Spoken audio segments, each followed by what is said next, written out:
오늘 드릴 말씀의 주제는 하나님이 제시하신 참된 예배라고 하는 제목으로 나누고자 합니다. 저희들이 예배를 이제 드리고 있지요. 주일날 특별히 모여서 드리는 예배, 만찬 예배 통해서 함께 하나님 높이고 있는데, 성경이 우리에게 예배를 어떻게 가르치고 계신지 하는 부분들을 좀 살펴보고자 하고요. 신약 성경과 구약 성경을 이렇게 살필 때 여러분들은 어느 성경이 더 쉬워요? 신약이 쉬워요? 확실합니까? 왜 신약이 쉽죠? 왜 신약이 쉬워요? 네? 범위가 짧아서. 네? 법이 적어서 법대로 안 한다는 건가요? 저는 개인적으로 신약 성경보다 구약 성경이 좀 더 쉽습니다. 왜냐하면 신약 성경은 좀 애매해요. 알아서 하라고 하시는 말씀이 많아요. 그런데 구약 성경은 되는 건 되고 안 되는 건 안 된다, 확실하게 이야기해주고 있습니다. 그래서 물론 우리는 이제 신약 성경을 대하게 될 때 구약 성경은 모형이고 신약 성경이 그리스도께서 오셔서 완전히 이루신 이런 성경이다라고 하는 부분들로 이해하고 있습니다만, 조금 더 실제적으로 적용하고 살피기에는 신약 성경보다는 구약 성경이 좋지 않은가 하는 생각을 개인적으로 하게 되는데요. 예배와 관련돼서 신약 성경에 대표적으로 기록하고 있는 말씀이 요한복음 4장 24절과 로마서 1장 12절입니다. 화면 나오고 있나요? 네.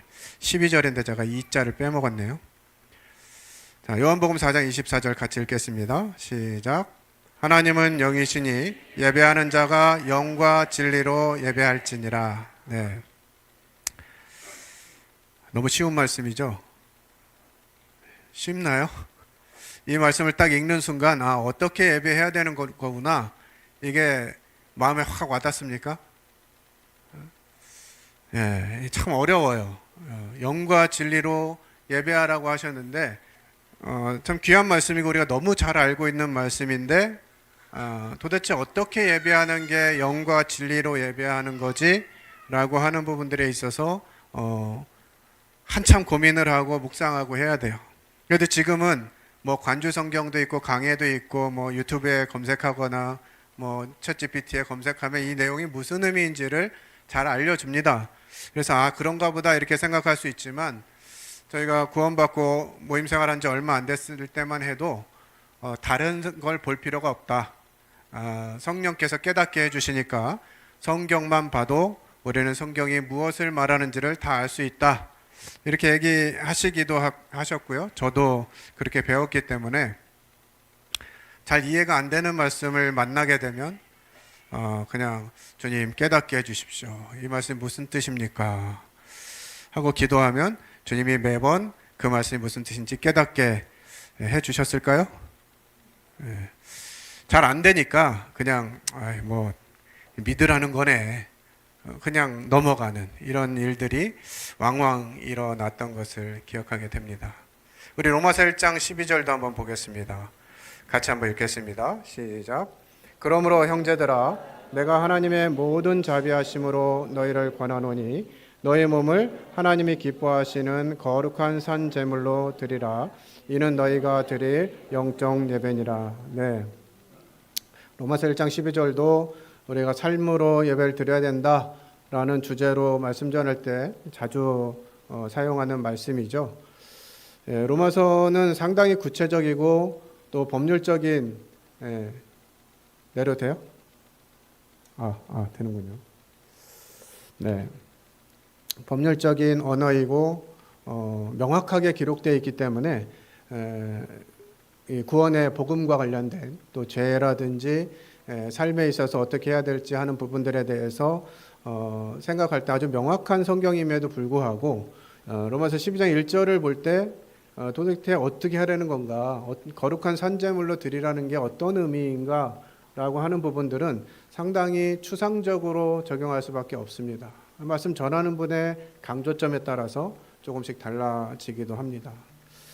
그래서 신약 성경을 대할 때 구약 성경이 없으면 이 말씀이 무엇을 의미하는지를 제대로 깨닫기가 어려운 영역들이 가끔씩 있어요. 그래서 성경을 볼 때 이것이 무엇을 의미하는지를 우리는 구약 성경과 비추어서 또 살펴봐야 하는데, 구약 성경을 어려워하는 이유는 성경을 읽어보면 다 압니다. 그죠? 성경을 읽어야 되겠다. 올해는 최소한 1독을 해야지 하고 시작했는데 어디서 걸려요? 한 중간 정도 와서 뭐 에스겔, 다니엘 뭐 이런 데 와야 좀 걸리시나요? 지쳐가지고 좀 걸리고 막 이러시나요? 어디서 걸리죠? 레위기까지 간 분들은 인내가 좀 있는 분들이에요. 그래도 성막에 나오는 출애굽기 20장서부터 막 이렇게 하면서 도대체 이게 뭔 의미를 가지고 자꾸 이렇게 몇 규빗이요, 몇 규빗이요, 금이요, 은이요, 뭐 노시요, 동이요, 나무요, 뭐 나무도 뭐요, 동쪽, 서쪽, 뭐 여러 가지를 이야기하면서 나오는데 이해가 안 되기 시작합니다. 그래서 인내를 가지고 그래 성막 하나님께서 우리를 위해서 주신 것이지 하는 마음으로 인내를 가지고 출애굽기를 넘어가자마자 더 큰 암초에 부딪히죠. 애굽에서 나왔더니 뭐가 가로막고 있어요? 홍해 바다가 가로막고 있는 것처럼. 레위기는 1장 들어가자마자 깝깝합니다. 그러다 보니까 성경 읽기가 잘 안 되고 레위기에서 멈췄다가 다시 힘을 얻으면 해야지라고 멈춰 있는데 시간이 지나도 힘이 나야 안 나요? 힘이 나서 다시 레위기를 열면 힘이 없어져요. 있던 힘도 사라져. 참 어려운 것 같습니다. 그러나 성경을 기록하시고 우리에게 이 출애굽기와 레위기를 주신 이유는 너무나 분명합니다. 하나님이 계획하신 것, 또 하나님 마음에 있는 것들을 성경을 통해서 보여주고 계신 것이에요. 성경에 몇 가지 제사가 나옵니까? 제사를 이야기할 때 레위기 1장부터 5장까지 한 제사씩 이야기하고 있는데 몇 가지 제사가 나오죠?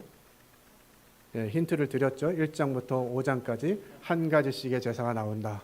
5가지 제사가 나오죠. 어떤 제사들이 있으시죠?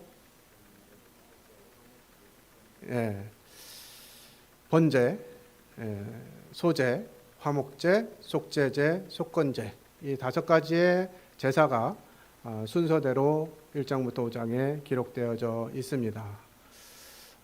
그래서 구약 성경을 대하는, 또 구약을 가지고 있고 하나님의 음성을 들었던 이스라엘 백성들은 이제 이 레위기의 말씀을 가지고 자신들이 어떤 예배를 드려야 되는지 하는 부분들에 직접적인 교훈으로 삼고 이것을 규율로 삼아서 이 5가지 제사를 늘 드려왔습니다. 우리는 만찬 예배, 그나마 저희 모임은 덜한 편인데 많은 교회들에서 이 예배 시간에 드려지는 제사 생각하면 이 5가지 제사 중에서 주로 어떤 제사가 많죠? 속죄제에 대해서만 강조하는, 나머지 소제, 화목제, 속죄제, 속건제 중에서 속죄제에 집중되어 있는 것들을 느끼게 됩니다.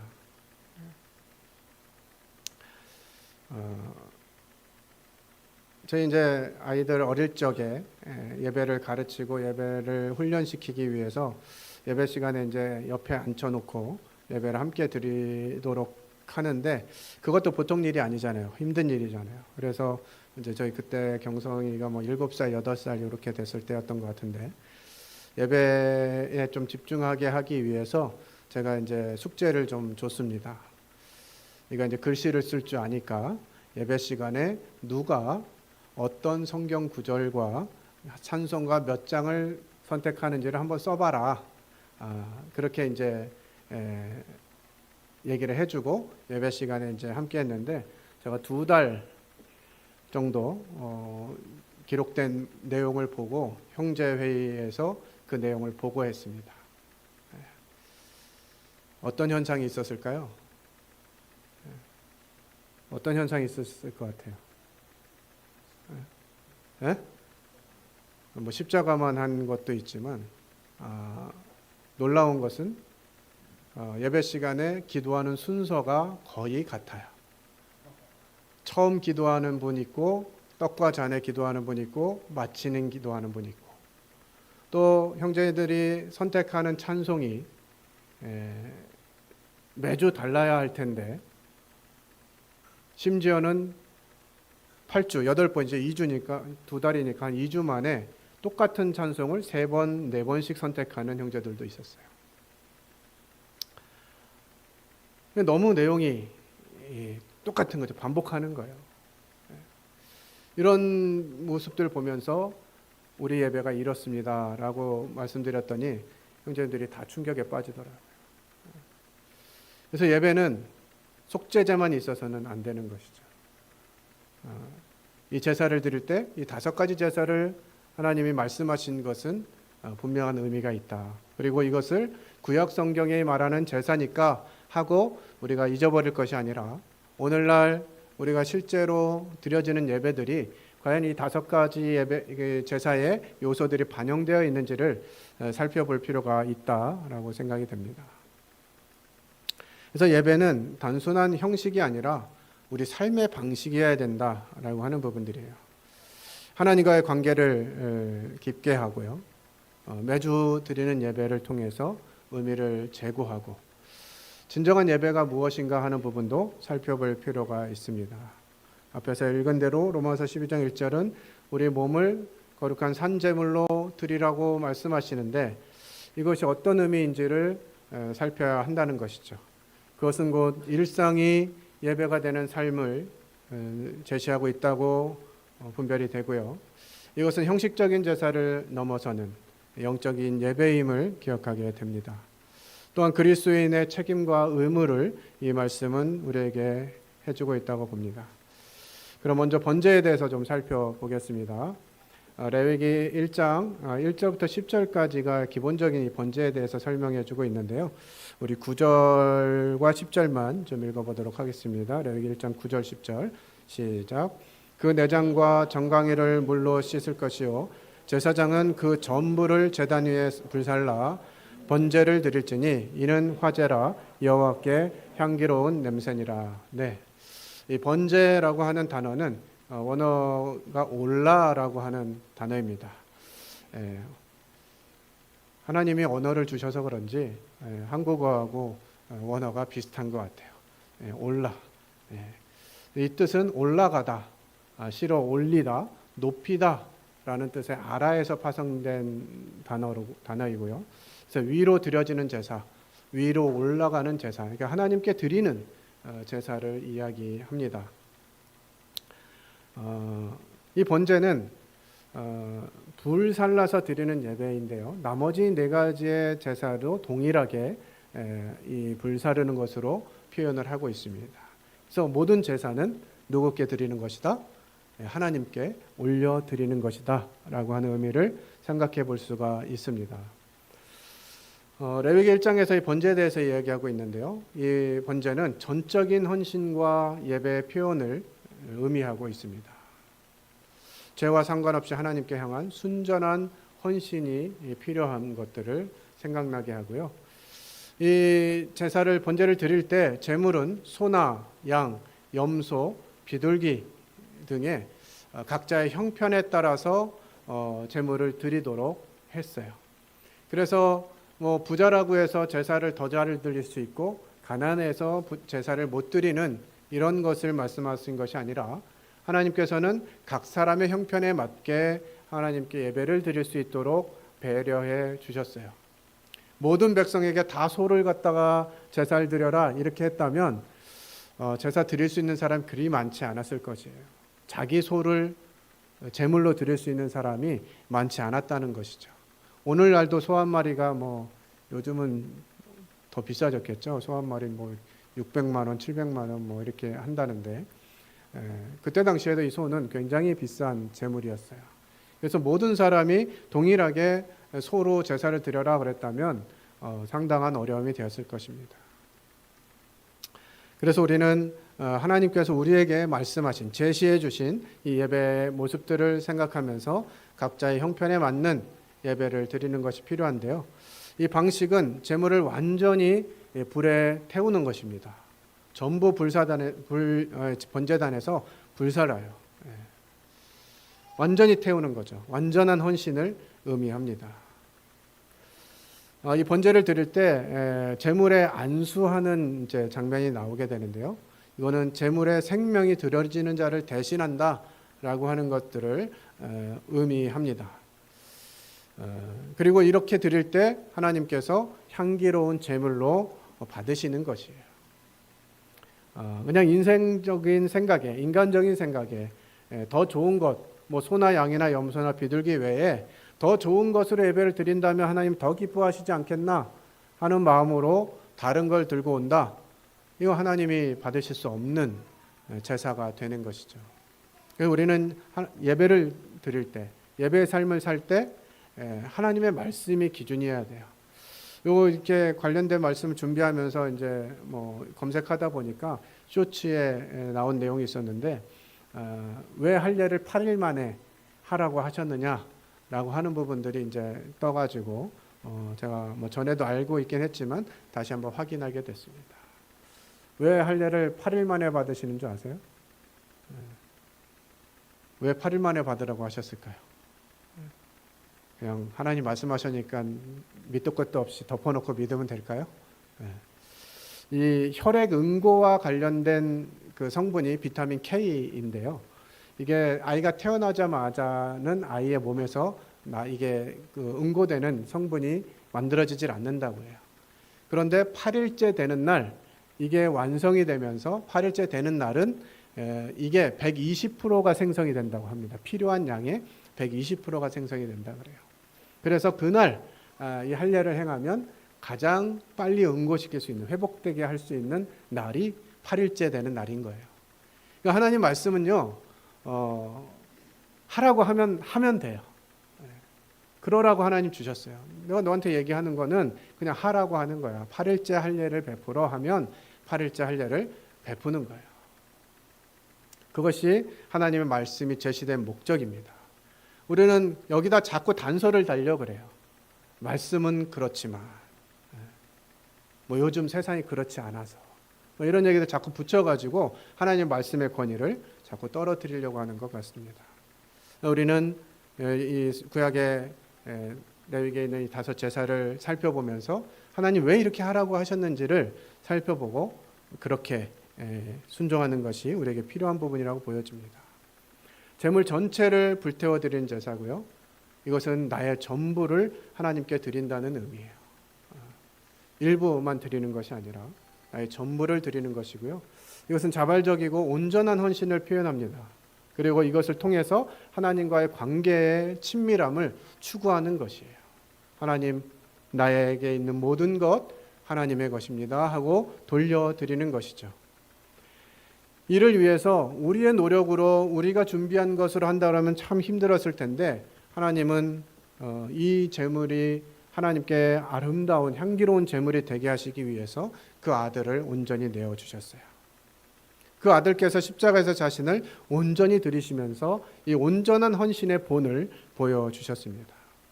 우리 주님은 우리 구원을 위해서 온전한 전적인 헌신을 하신 거예요. 이것은 주님이 그렇게 하시고 끝 이것이 아니라 주님을 바라보고 그 믿음 가운데 들어온 모든 성도들에게 너희들도 이와 같은 헌신이 필요해 라고 하는 말씀을 본보기로 보여주시는 것이에요. 우리는 주님께 순종하고 주님께 온전히 헌신하는 것, 이것은 누구만 하면 된다라고 많이 생각을 해요. 목회자들만 하면 된다. 교회 인도자들만 전적으로 헌신하고 성도들은 그냥 허락되는 만큼 최선을 다하지만 온전한 헌신까지는 좀 어렵지, 이렇게 생각하게 되는 요소들이 있어요. 그러나 이것은 신분의 어떠함을 따라서, 직분의 어떠함을 따라서 말씀하신 것이 아니라 모든 사람에게 하신 말씀이다 라고 하는 사실을 기억해 주시면 좋겠습니다. 두 번째로 소제입니다. 소제는 레위기 2장 1절 2절 같이 읽겠습니다. 시작. 누구든지 소제 예물을 여호와께 드리려거든 고운 가루로 예물을 삼아 그 위에 기름을 붓고 또 그 위에 유향을 놓아 아론의 자손 제사장들에게로 가져갈 것이요 제사장은 그 고운 가루 한 움큼과 그 이름과 그 모든 유향을 가져다가 기념물로 제단 위에서 불사를 지니 이는 화제라 여호와께 향기로운 냄새니라. 네, 소제는 이제 곡식을 드리는 제물입니다. 5가지 제사 중에서 유일하게 피가 드려지지 않는 그런 제사죠. 이 소제는 민하라고 하는 단어인데요. 분배하다, 수여하다라는 의미의 어근인 만화에서 유래한 단어이고 헌물, 조공, 희생 제물 등을 뜻하는 말입니다. 피 없는 곡물 제사에 사용됐고요. 말 그대로 소제 또는 피 없는 곡물 제사라고 불리기도 합니다. 의미는 하나님이 공급하심에 대한 감사와 예배를 드리는 것이 하나님이 이 곡물을 음식을 내게 주셨구나, 하나님이 주신 것이구나 라고 하는 것들을 기억하면서 감사로 드리는 예배예요. 제물은 고운 가루나 기름, 유향, 때로는 무교봉이나 볶은 곡식도 드려졌습니다. 방식은 일부는 제단에서 불사르고 나머지는 제사장의 몫이 되었어요. 그러니까 성도들이 감사해서 백성들이 가져온 이 제물을 일부 제단에서 불사르고 나머지는 이 제사를 담당하는 제사장의 몫이 되었던 것입니다. 이 소제의 특징 중에 누룩과 꿀은 금지됐고요. 소금은 반드시 첨가하도록 말하고 있습니다. 특징은 피 없는 제사이고요. 물질적 헌신과 감사의 표현입니다. 이 곡물 자체가 노동의 결실이기 때문에 삶 전체를 드리는 상징이기도 해요. 네.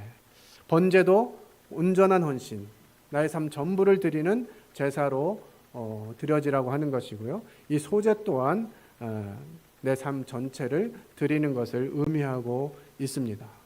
그래서 우리는 번제와 소제, 이와 같은 제사를 통해서 모든 것이 하나님의 것이다. 나는 하나님께 속해 있고 나는 하나님의 소유이다라고 하는 것들을 고백하는 제사가 드려지게 되는 것이죠. 저희가 지금 그리스도의 재정 원칙이라는 공부를 이제 화요일 날마다 하고 있는데 재물에 대한 관점을 어떻게 가져야 되는지를 사실 교회에서 잘 가르치지 않았던 것 같고요. 그래서 정확하게 성경이 말하는 하나님께서 원하시는 물질관이 무엇인가라고 하는 부분들이 잘 이렇게 와닿지 않았던 것 같아요. 이번에 이제 공부를 하면서 성경은 하나님은 재물에 대해서 정말 민감하게 말씀하고 계시고 분명하게 말씀하고 계시는구나 하는 것들을 이렇게 배우게 됐고요. 특별히 감사로 하나님께 드리는 것 뿐만 아니라 다음에 이제 상고할 화목제와 같은 드림, 나눔 이와 같은 부분에 대해서도 성경은 너무나 명확하게 이해하고 계시는 부분들을 배우게 됩니다. 이 소제를 통해서 하나님이 내게 주신 것 이거 하나님께 참으로 다시 돌려드리는 이런 마음으로 살고 이 재물 또한 내가 노력해서 얻은 것이 아니라 하나님께서 허락하신 것이다 라고 하는 부분들에 대해서 감사로 돌려드리는 거죠. 내가 노력해서 받은 거다 그러면 굳이 하나님께 감사할 필요는 없겠죠.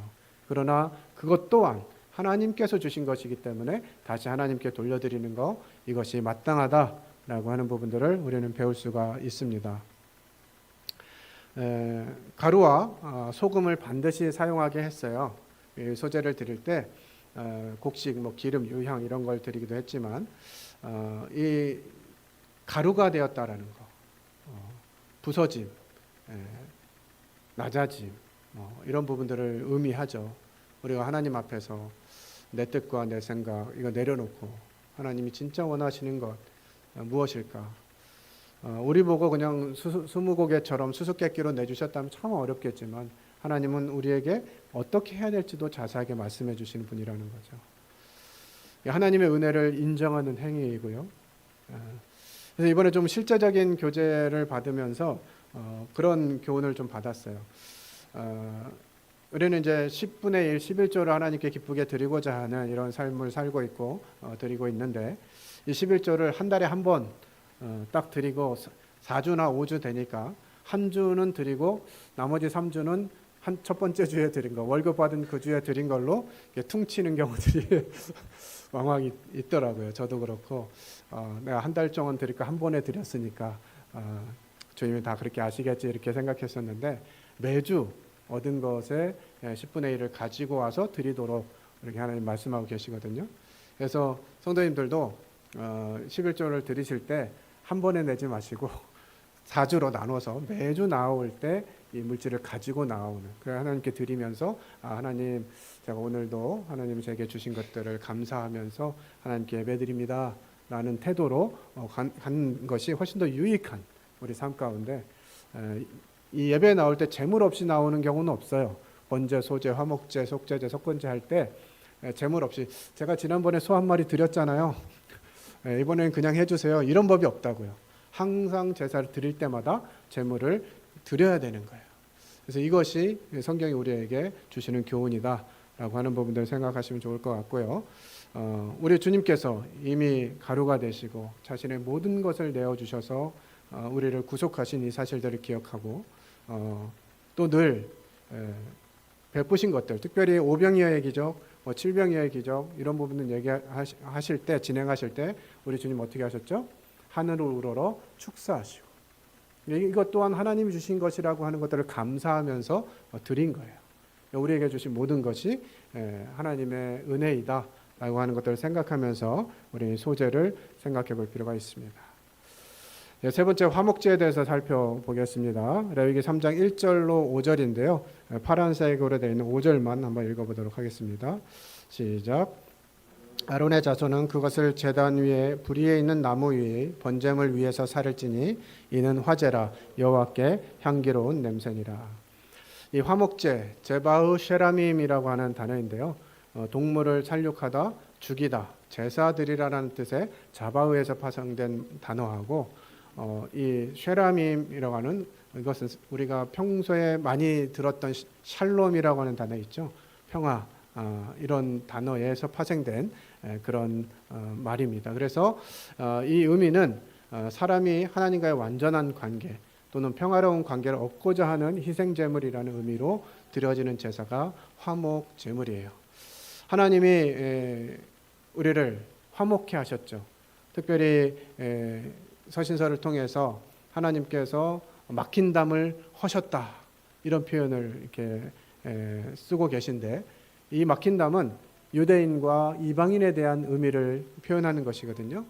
그러니까 유대인들은 이방인과 함께 할 수 없는 것으로 단정 지어놓고 그들을 배척하고, 그들과 함께 하는 것은 죄를 범하는 것처럼 생각했습니다. 그래서 유대인과 이 이방인이 함께 식사를 하거나 함께 뭐를 할 수 있다는 것은 상상할 수 없었던 일이에요.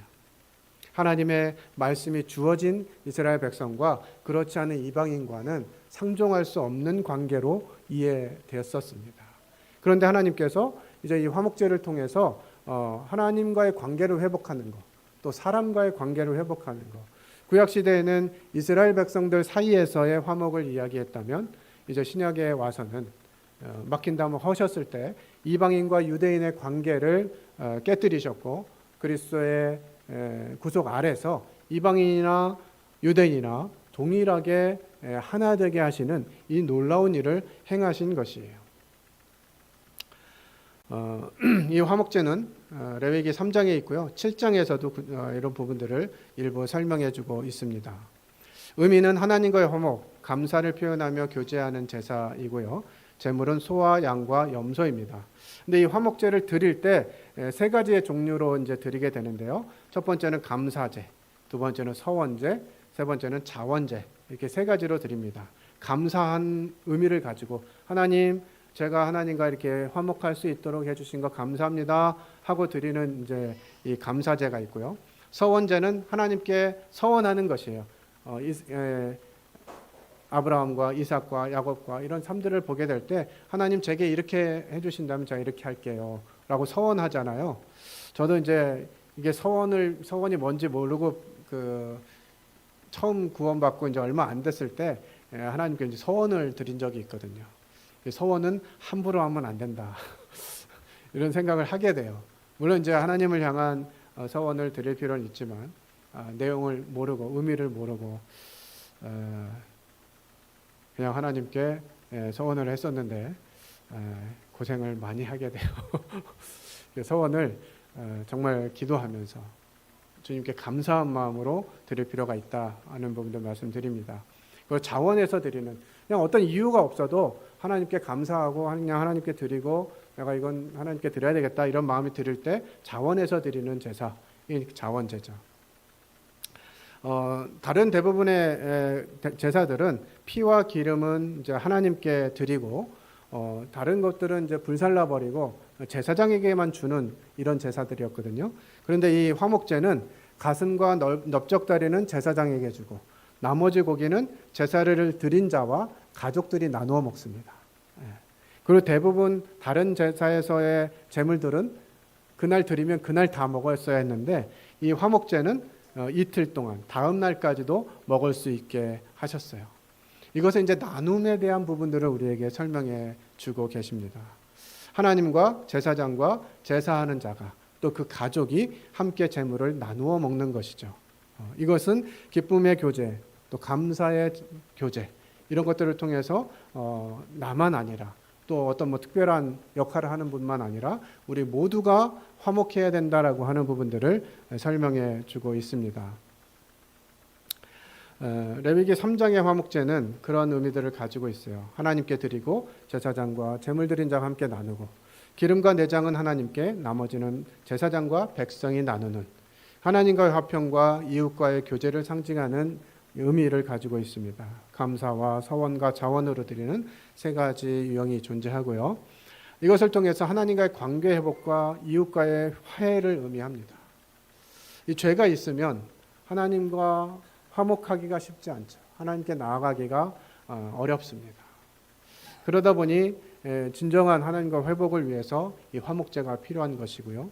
이 화목제는 이미 우리의 죄가 다 해결됐다라고 하는 이런 사실을 기반해서 진행하는 것이 의미가 있습니다. 죄가 해결되지 않은 사람은 화목하는 의미가 없는 것이죠. 죄를 가진 상태로 하나님과 화목할 수가 없어요. 그래서 이 기본적으로 번제를 드리고 또 이 속죄제를 드림 통해서 자신의 죄의 문제가 해결됐을 때 이제 다음 삶의 과정에서 화목하게 하는 이 제사를 통해서 하나님과 친밀한 관계를 유지하고 또 공동체 내에서 함께 기쁨을 나누는 제사의 의미를 가지게 되는 것입니다. 그래서 우리는 이런 화목제를 생각하게 될 때 나는 교회에서 화평케 하는 자인가 아니면 갈등을 일으키는 자인가 하는 부분들을 살펴볼 필요가 있습니다. 우리 주님은 친히 하나님과 우리 사이를 화목하게 하신 분이시죠. 십자가를 통해서 하나님과 인간 사이의 화평을 이루셨고요. 그리고 나서 주님 우리에게 말씀하셨습니다. 화목해 하는 직분을 우리에게 허락하셨어요.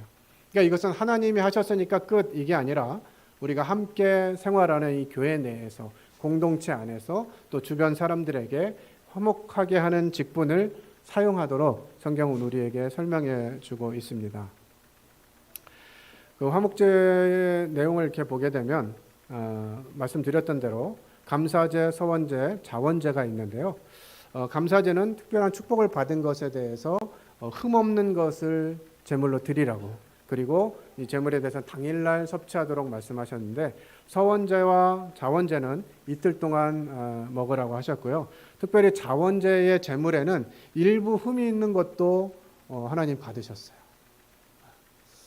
희한하죠? 하나님께 제물 드리는데 흠 없는 제물만 드리는 걸로 이해가 됐었는데 이 화목제 중에서 자원제는 일부 흠이 있어도 된다는 거예요. 그러니까 자원해서 드리는 거 이거 완벽하지 않다는 거죠. 우리 자신의 삶들을 돌아보면 우리 스스로 그런 자들인 것들을 기억하게 됩니다. 그렇지만 거기서 끝나는 것이 아니라 그 흠이 있다 할지라도 하나님 자원해서 드리는 것들을 받으시고 그것을 통해서 화목해 하신다는 거예요. 우리가 가지고 있는 거 완전한 것이 거의 없습니다. 다 부족함이 있고 하나님의 기준에 비춰본다면 부족함이 있을 것이에요. 그러나 그것을 가지고 화목하게 하는 일에 사용하기를 하나님 기뻐하신다는 것이죠. 고린도후서 5장 18절 19절 함께 읽겠습니다. 시작. 모든 것이 하나님께로서 났으며 그가 그리스도로 말미암아 우리를 자기와 화목하게 하시고 또 우리에게 화목하게 하는 직분을 주셨으니 곧 하나님께서 그리스도 안에 계시사 세상을 자기와 화목하게 하시며 그들의 죄를 그들에게 돌리지 아니하시고 화목하게 하는 말씀을 우리에게 부탁하셨느니라. 네, 하나님이 예수 그리스도를 통해서 하나님과 우리 사이를 화목하게 하셨고요. 이제 그 화목하게 하는 직분을 우리에게 부탁하셨다라는 것이에요. 그래서 우리가 함께하는 이 공동체 안에서 교회 내에서의 이 화목은 우리가 힘써야 되는 것입니다. 하나님께서 해결해 주시겠지? 예, 하나님이 해결해 주셔야죠. 그렇지만 우리가 친히 해야 될 부분들이 있다는 거예요. 특별히 화목하게 하는 부분에 있어서 우리가 잘못된 것들을 인정하고 돌아보고 그것들을 교제하고 고백하고 이 문제들을 해결해 나가는 과정들이 필요해요. 제가 2주 전에 말씀 전하면서 교회를 떠나는 대부분의 사람들이 이 관계적인 문제 때문에 교회를 떠난다. 이런 부분을 말씀드렸잖아요. 이 관계가 어그러진다면 우리의 이 화목제를 생각하면서 관계를 회복하기 위해 힘써야 된다라고 하는 것을 생각해 보게 됩니다. 속죄제인데요. 4장인데 제가 말씀을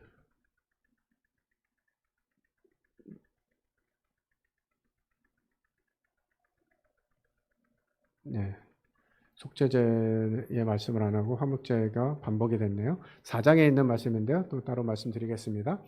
이 속죄제라고 하는 단어는 하타트라고 하는 단어인데요. 관역에서 벗어났다, 죄를 짓다, 속죄물을 드리다, 속죄하다를 뜻하는 하타에서 파생된 것으로서요.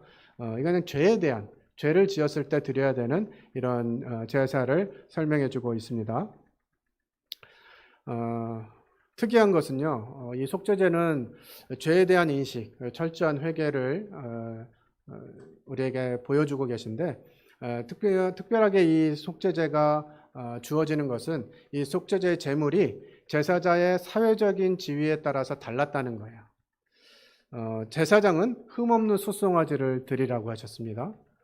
백성들은 그냥 숫송아지를 드리라고 하셨어요. 족장들은 흠없는 수염소를 드려라 이렇게 얘기하셨고요. 평민, 보통 그 백성들에게는 흠없는 암양이나 암염소를 드리라고 말씀하셨습니다. 이 외에도 가난한 자는 산비둘기나 집비둘기로 제물을 드릴 수 있었는데요. 이보다 더 가난한 사람들은 어떻게 했느냐? 고운 가루 에바 10분의 1을 제물로 드릴 수 있었습니다. 사회적인 위치에 따라서 책임져야 될 부분도 많다고 하는 것이죠.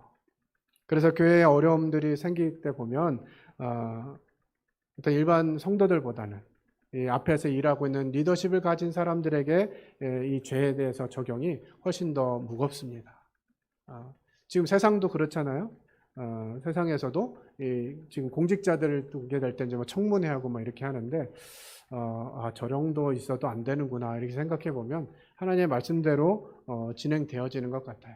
그래서 우리가 그런 부분도 잘 살펴야 되고 특별히 성도님들이 교회 인도자들을 위해서 기도할 필요가 있다 생각이 듭니다. 사단도 이 사실을 알고 넘어뜨릴 때 일하는 사람들을 넘어뜨려요. 그러면 그 효과가 아주 커집니다. 이것이 하나님이 우리에게 주시는 시험으로 받을 것이 아니라 사단이 교회를 어렵게 하고 힘들게 할 때 주로 사용되는 수단이다라고 하는 사실들을 우리는 기억해야만 합니다. 그래서 이 속죄제는 죄는 하나님이 그냥 없었던 것으로 이렇게 치는 것이 아니잖아요. 그것에 대한 대가를 우리 주님이 분명하게 보여주셨어요. 이 속죄제를 드리는 방법을 보면 이 제사자가 제물이 될 짐승을 회막면 여호와 앞으로 가져옵니다. 그러면 제사자가 그 제물 위에다가 손을 얹어요. 그 무슨 의미겠어요? 내 죄가 이 제물에게 옮겨졌다라고 하는 의미를 보여주는 것입니다. 그 다음에 이 제사자가 이 짐승을 죽이는 거예요. 죄를 가지고 온 사람이 그 제물에 손을 얹고요. 그 제물을 직접 죽입니다. 무슨 의미일까요? 이 죄가 누구 죄인데? 내 죄인데 누가 죽는다? 짐승이 대신 죽는다는 거예요. 그래서 이 죄가 나의 죄라고 하는 것들을 인정하고 그것을 다 보이게 합니다. 다른 제사들, 앞에서 말한 제사들은 그냥 제단 불에 올려서 태우면 되는데, 이 속죄제는 제사장이 그 제사를 드리러 온 사람이 제물을 죽여가지고 피가 나오면 제사장이 그 피를 손가락으로 찍어서 성소 앞에 7번 뿌리고요, 향단 뿔에 바릅니다. 그리고 회막 앞과 번제단 밑에 다 쏟아요. 다 보여지는 거죠. 이 보여진 죄들이 다 해결되었다라고 하는 제사가 바로 이 속죄죄예요. 그러니까 우리가 뭐 알고 지은 죄, 모르고 지은 죄, 뭐 여러 가지 죄들이 있는데, 이 속죄죄는 그런 모든 죄를 다 해결하는 제사라고 하는 것이죠. 그래서 요한이 예수 그리스도를 보면서 보라, 세상 죄를 지고 가는 하나님의 어린 양이다, 이렇게 표현하는 것이에요. 우리가 어떤 죄를 지었든지, 가끔 전도하다가 보면 어떤 분은 나는 좀 죄가 너무 많아서 이 죄 좀 씻고 나서 교회 나가야 돼, 뭐 이렇게 얘기하시는 분들도 있어요. 이것은 하나님의 능력과 하나님의 사랑을 무시하는 발언이죠. 그래서 이런 어떤 죄를 지었든지 간에 하나님 앞에 나올 때 예수 그리스도의 보혈로 다 해결된다라고 하는 사실들을 우리는 속죄제를 통해서 배울 수가 있게 됩니다. 그래서 우리는 죄를 자백하고 용서를 구하는 이와 같은 자세가 필요하고요. 특별히 예배를 드리는 데 있어서 이 죄에 대한 회개함이 없으면, 그래서 주님은 회개에 합당한 열매를 맺으라고 말씀하시는 거죠. 우리는 참 말로는 안타까워하고 힘들어하기도 하는데, 진정한 돌이킴이 없이 또 다음 주에 또 동일한 고백, 또 다음 주에 동일한 고백, 이렇게 하게 되는 부분들이 있는 것 같습니다. 그래서 진정한 회개가 필요하다라고 하는 사실들을 이 속죄제를 통해서 배우게 되고요. 우리는 눈에 보이는 죄뿐만 아니라 눈에 보이지 않는 부지중에 짓는 이런 죄들조차도 생각하고 이 속죄제를 드릴 때, 그래서 이제 대속죄일, 1년에 한 번 드리는 대속죄일에는요, 내가 가지고 와서 저 이런 죄를 지었어요 하고 하는 죄뿐만 아니라 모르고 지은 죄도 다 용서받게 하시는 하나님의 방법이 들어 있습니다.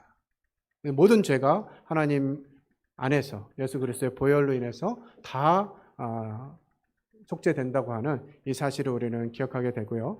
히브리서 9장 12절을 통해서 예수 그리스도께서 단번에 영원한 속죄를 이루셨다 하는 말씀을 확인할 수 있고, 14절에서는 그리스도의 피가 우리를 양심을 깨끗하게 하실 수 있다, 이런 말씀들도 확인할 수가 있게 됩니다.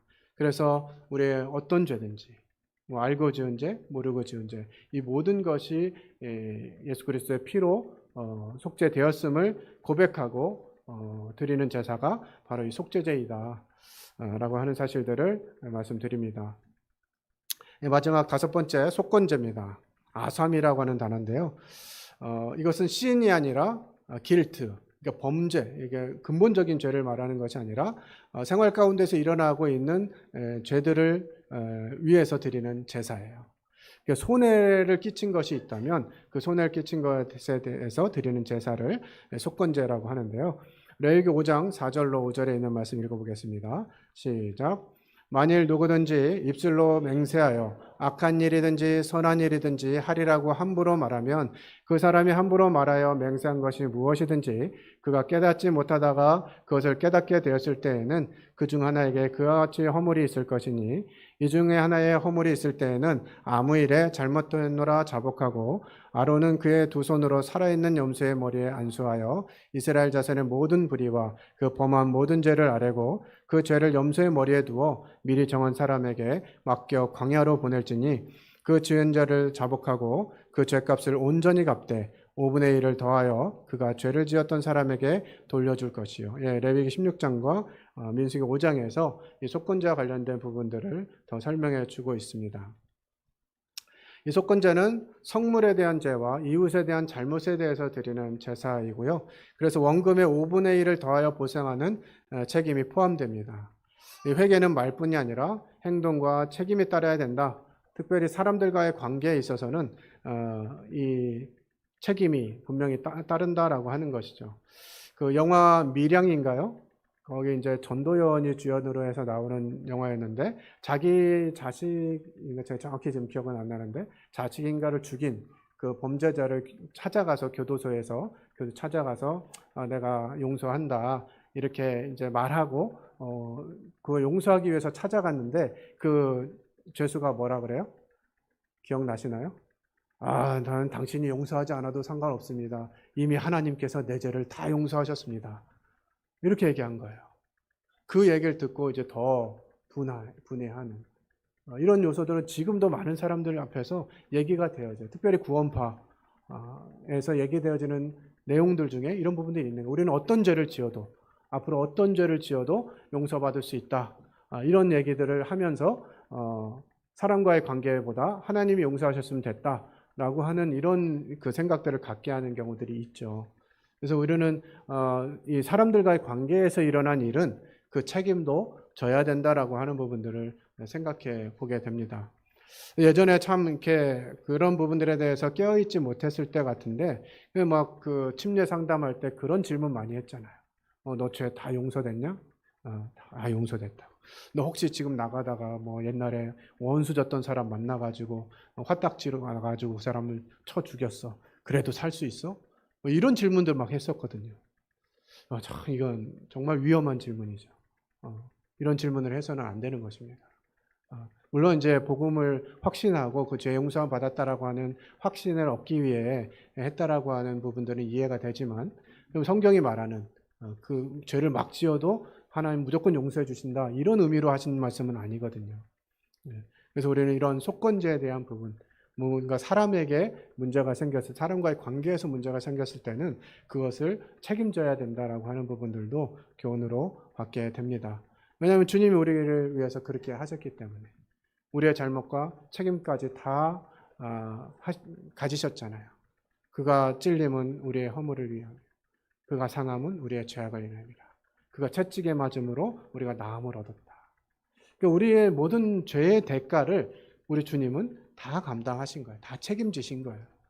그래서 우리가 죄를 회개하고 하나님께 나올 때 이런 부분들, 실제적으로 무엇인가 책임져야 될 부분들에 있어서 책임져야 된다는 거죠. 그래서 신약에서 가르침은 예배 드리려고 가다가 형제와 문제가 생긴 것들이 기억나면 먼저 가서 화해하고 그리고 와서 예배를 드리라는 거예요. 이게 성경이 말하는 원리입니다.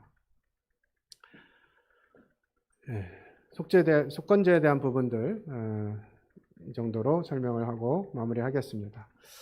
예수 그리스도와 다섯 제사의 연관성은 계속 제가 조금씩 설명을 드렸습니다만은 우리 주님께서 십자가에서 완성하신 사역 그리고 그의 삶에서 보여주신 내용들 그리고 그 삶을 본으로 보여주신 모든 과정이 이 다섯 가지의 제사를 다 만족시키신 제사를 드리셨다고 하는 것이에요. 주님은 완전하게 헌신하셨죠? 번제와 소제처럼 우리 주님은 모든 것을 하나님께 드렸습니다. 영원한 속죄를 이루셨어요. 속죄제와 속건제처럼 예수님은 십자가로 영원한 속죄를 이루셨습니다. 그리고 화목제를 드리신 우리 주님, 온전한 화해죠. 하나님과 사람 사이를 화목하게 하신 우리 주님. 우리 주님은 그 삶에 있어서 또 십자가의 사역으로 모든 제사를 완전하게 이루신 분인 것들을 기억해야 합니다. 그래서 우리는 우리의 삶에 있어서 예배와 관련해서 이 다섯 가지 영역들을 다 고루 생각해 봐야 돼요. 그저 과거의 죄, 현재의 죄, 미래의 모든 죄를 다 용서해 주신 그 예수님만 생각하는 것이 아니라 그 은혜를 베푸신 하나님께 나는 어떤 삶의 태도로 살아가고 있는가, 감사하고 있는가, 늘 하나님이 인식하면서 그분 임재 앞에서 살아가고 있는가 하는 부분들을 살펴야 되는 거죠. 지난주에 이제 재정원칙 배우면서 일에 대해서 배웠는데요. 일도 그렇습니다. 우린 교회에서 하는 일은 어떻다고 생각해요? 교회에서 하는 일은 하나님의 일이고 거룩한 일이라고 생각합니다. 그런데 세상에서 하는 일은 어떻죠? 그냥 대충 해도 되는 일처럼 생각한다는 거죠. 근데 이 일도 하나님이 주셨어요. 그래서 우리는 하나님이 주신 모든 과정에 최선을 다하는 삶의 태도가 필요하죠. 그리스도인들이 군대 가는 청년들에게 해서는 안 되는 말이 있습니다. 잘하지도 말고 못하지도 말고 중간만 해라. 왜냐하면 잘한다고 손들면 너무 고생시키거든요, 군대에서. 뭐 하나 특출나게 잘하면 힘들어요. 그러니까 괜히 손들지 마라. 뭐 할 줄 안다고 손들지 마라. 이렇게 얘기하기도 하고 그냥 중간만 해라. 뭐 이런 얘기를 하는데 그리스도인에게 합당하지 않은 조언이에요. 주님이 허락하신다면 그 자리가 어떤 자리든지 최선을 다해서 감당해야 된다고 하는 것이죠.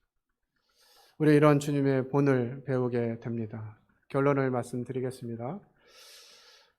거룩한 산제물로 드리라 하는 삶은 뭐 우리 몸을 실제로 제물로 드려라 이런 의미라기보다는 이 5가지의 제사를 저희들이 기억하면서 우리의 삶이 예배해야 된다라고 하는 것들을 의미한다는 것이죠.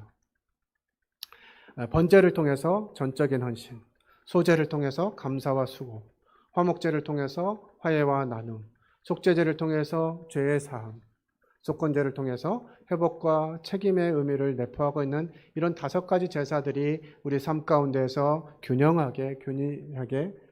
있게 드려질 때 하나님이 원하시는 영과 진리로 드리는 예배가 될 것이고요.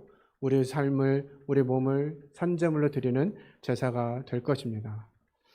우리 주님이 그와 같은 완전한 제사의 본을 보여주셨기 때문에 우리가 이 땅에서 완전한 제사를 드릴 수는 없다 할지라도 최선을 다해서 그분이 보여주신 본을 따르는 것, 이것이 우리에게 맡겨진 책임인 것들을 기억하고요.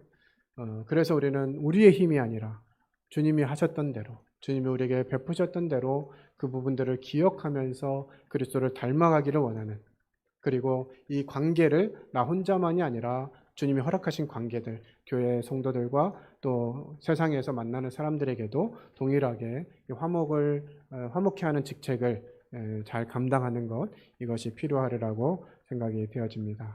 네, 기도하고 마치겠습니다. 네, 아버지 하나님께서 저희들에게 하나님께 어떻게 제사하는 것이 하나님이 기뻐하시는 제사인지, 하나님이 받으실 만한 제물인지를 가르쳐 주심에 감사를 드립니다. 하나님의 말씀은 완전하고 흠이 없으며 진리인 것들을 생각할 때 저희들의 생각을 가미시키거나 저희들의 판단으로 하나님의 말씀을 재단하는 것이 아니라 하나님 말씀하신 대로 순종하는 것이 저희들의 책임임을 배우게 하심을 감사를 드립니다. 이 5가지 제사의 원리가 저희 삶 가운데 잘 적용되어져서 매번 반복되고 습관적으로 드리는 예배가 아니라 진정한 예배가 되어질 수 있도록 저희 스스로를 또 인도하시고 보호하시며 말씀으로 지켜주시기를 간구를 드립니다. 함께 하신 은혜에 감사를 드리며 이 모든 것을 살아계신 하나님 아들 예수 그리스도의 이름으로 기도했습니다. 아멘. 감사합니다.